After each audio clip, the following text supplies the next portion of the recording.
Hey YouTube! This is April from Autumn Wolf Unlimited Pet Training, and today we're going to talk about the learning theory, specifically behaviorism. So if you follow me on Facebook, then you will already know that I posted a relatively short video kind of going over the learning theory, but I really wanted to post this on my YouTube account to really flesh out this topic a little bit more as it relates to dogs and dog training. So I'm not really going to get too deep into the learning theory because that would be way too long of a video. The learning theory is a little bit complicated, and I don't want my viewers to be wrapped up in all of the sciencey terms. I really am just trying to get you to understand that training your dog is as much science as it is fun as it is art. So, without further ado, let's get started. So, excuse me, my goodness. Put simply, behaviorism is the act of shaping behavior through consequences. And those consequences are going to be in the form of rewards and punishment. Now, the teacher, which is you, the owner, or me, the trainer, is going to decide what behavior you're trying to teach, the behavior that you want your dog to learn. And your dog is who actually decides what you're going to use as a reward and what you might use as a punishment if it's necessary. And if you know me at all, you know that I actually prefer to use errorless learning styles, which is a whole other video that I don't want to get into right now. So, essentially, your dog is going to decide what you're going to use and what you're going to use for a reward and what you're going to use for a punishment. Now, put simply, you want to use whatever your dog likes. A lot of people like to get caught up in food, but the truth is, it doesn't really matter. As long as your dog likes it, like really likes it, use it. If your dog likes those bubbles that you blow that are usually for kids, use that. If your dog likes bubble wrap, use it.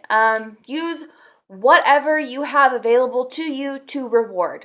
It does not have to be food. Food is just the easiest to use. But again, not necessary. Don't get caught up in that. You'll see, on all of my videos, I am using food. But again, that's just what I happen to use. And I've had plenty of dogs and, excuse me. I'm sorry. Excuse me. I've had plenty of dogs as clients who didn't like food, and we used other things like water bottles and petting, because some dogs really do enjoy petting.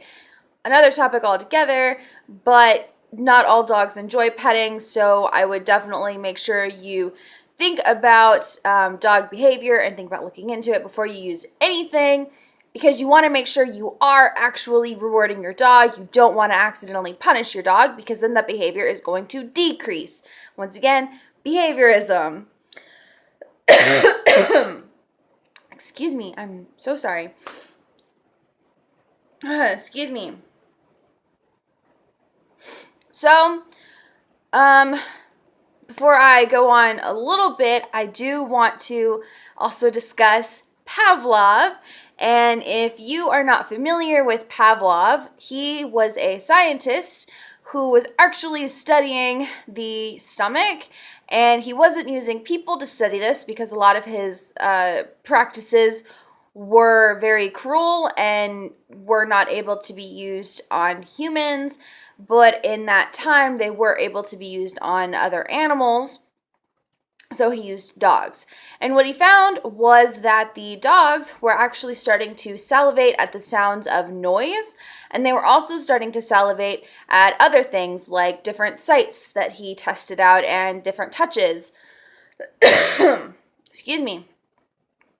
So he realized, kind of by chance, that there is a thing called conditioned stimuli. And that is what a marker is. If you have watched my previous videos, or if you have read my blog on my website, then you will know that a marker is pretty much just a signal that tells the dog, hey, what you did there, I like, and here's now your reward. And a conditioned stimulus kind of explains why it works that way.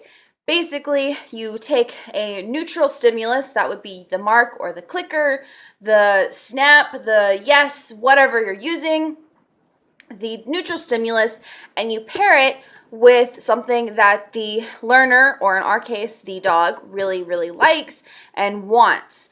And you turn the neutral stimulus into something positive. The dog actually, in their brain, it rewires the brain to connect the neutral stimulus, the click, to the food or the toy or whatever you're using as your reward, and it connects.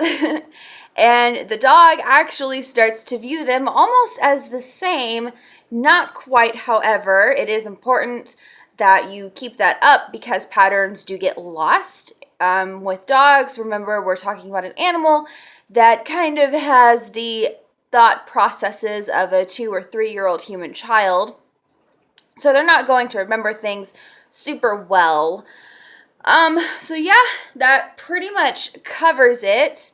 A conditioned stimulus is, as simply as I can possibly put it, is just something that you essentially tell your dog is something awesome is going to come after that noise or sound or touch.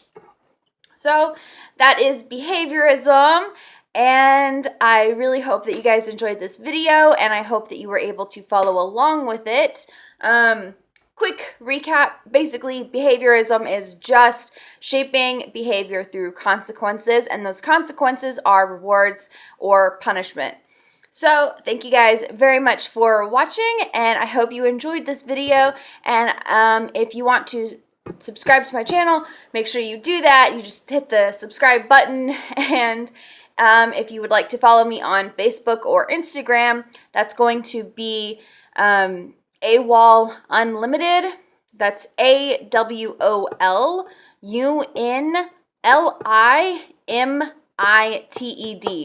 AWOL Unlimited. That's for both Facebook and, Instagram. And if you would like to take a look at my website, I will link that below. Yeah, thank you guys very much for watching, and I hope you learned something.